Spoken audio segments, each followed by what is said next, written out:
Welcome to How to Sew with Jenny T. We will learn quick and easy sewing tips, tricks, and techniques for learning how to sew and to improve your sewing skills. I'm Jenny T, and this is sewing tip number 12.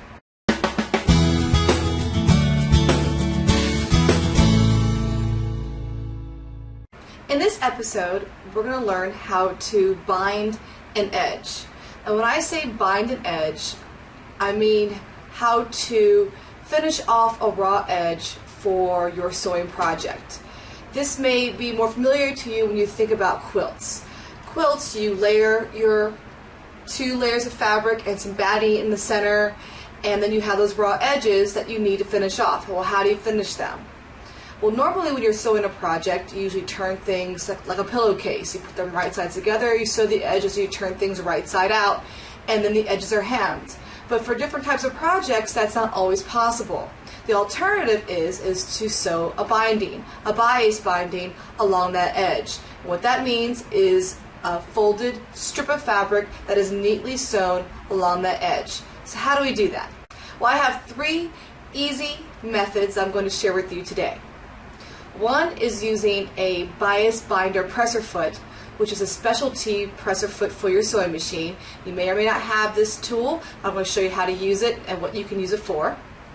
The second is to sew on double folded bias binding, which is the easiest way to sew on some binding, and I'll show you how to do that.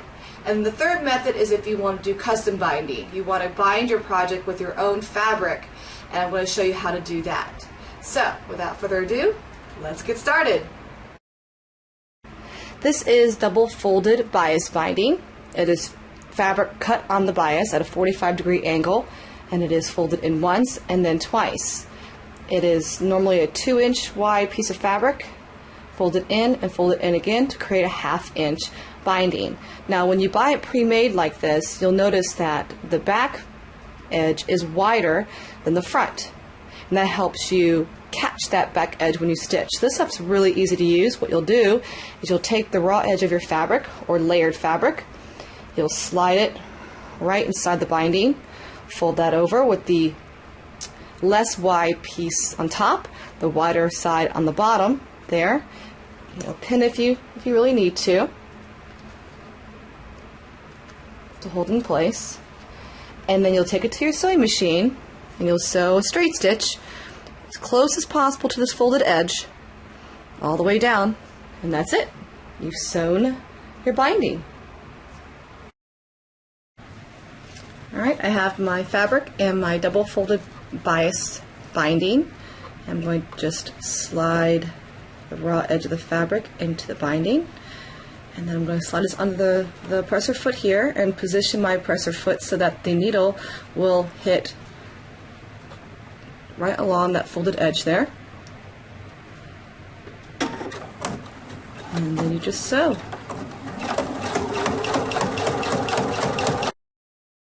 And there you go. Now the edge of the fabric is binded nicely, and you can also see how it caught the back of it as well.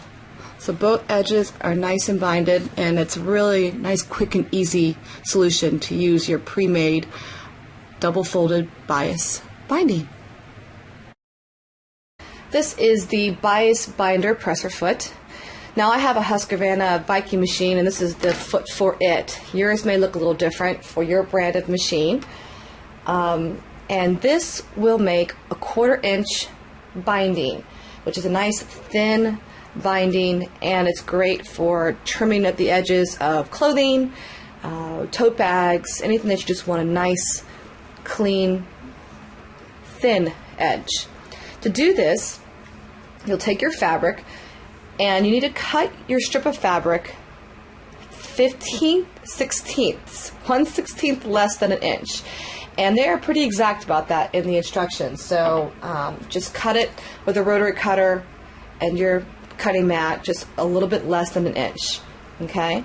Then once you have your strip of bias fabric, you want to cut this on the bias so it's at a 45-degree angle, and go ahead and just cut off an angle here, a triangle, so you have a tip. And you'll take that, and this is a funnel here, and there's a slot that you'll slide this into, and it's reason I make you cut point is because that's really the only way to get the fabric into the funnel here. So I'm going to try to angle this for you on the video so you can kind of see what I'm doing. You'll just slide it in there like that. Once you see some poking out here, you can pull it, okay? And it already starts to make that nice double folded 1/4 inch, okay, just like that. So you'll pull a little bit out to get the binding started, and then there's a slit here.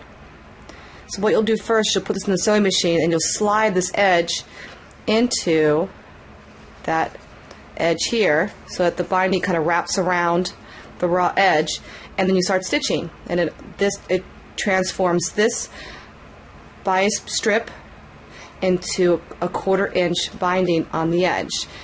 And I will take this to the machine so you can see how that all falls together. With the bias binder foot loaded with the bias strip, I'm going to replace one presser foot with this presser foot. Okay. And I'm going to slide the edge of my fabric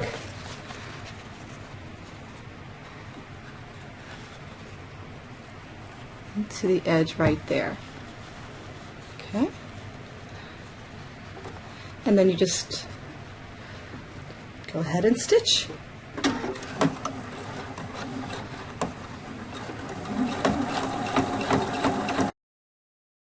And look at that, you see that? That makes a nice 1/4 inch binding on both sides. This was the start of it, so you always have to give yourself a little extra here. But it looks really nice, and you can see how you can easily trim the raw edge of your projects. And that's the bias binder foot.